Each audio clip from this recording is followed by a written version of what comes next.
I'm Lorena and I am the perpetrator expert. My historical question was, why were white supremacy if blacks, Indians, and natives were the majority? Now, I found two interesting answers for that question.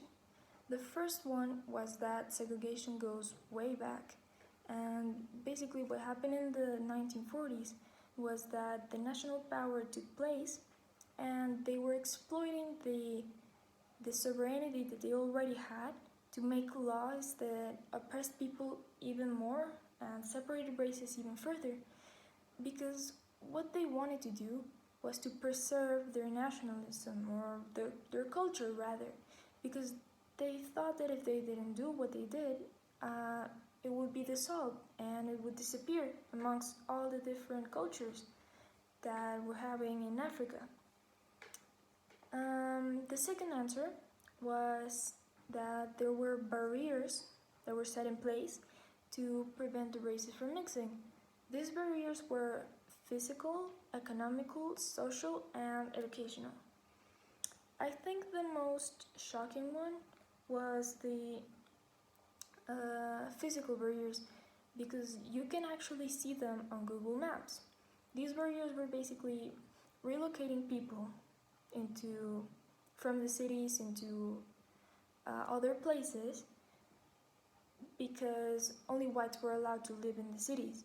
So they were relocating people into these shanty towns, which had no lights, no sewage systems, no roads, were basically surrounded by fences and barbed wire, and they were living in these really bad conditions, inhumane actually. And what really shocked me to learn was that people still live in those conditions today.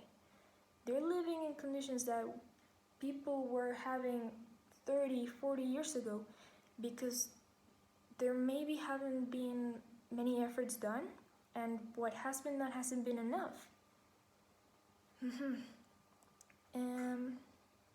I really like that my teammates investigated other perspectives, because when I read through what they did and what they found out, I was able to build a more complete understanding of the conflict.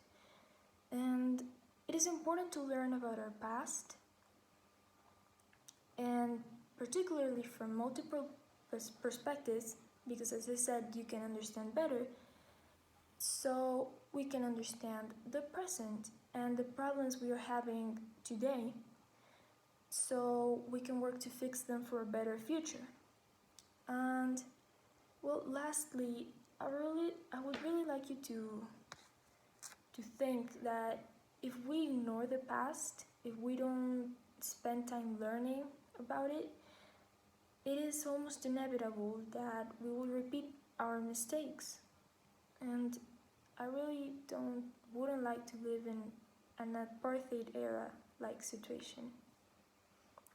Thank you.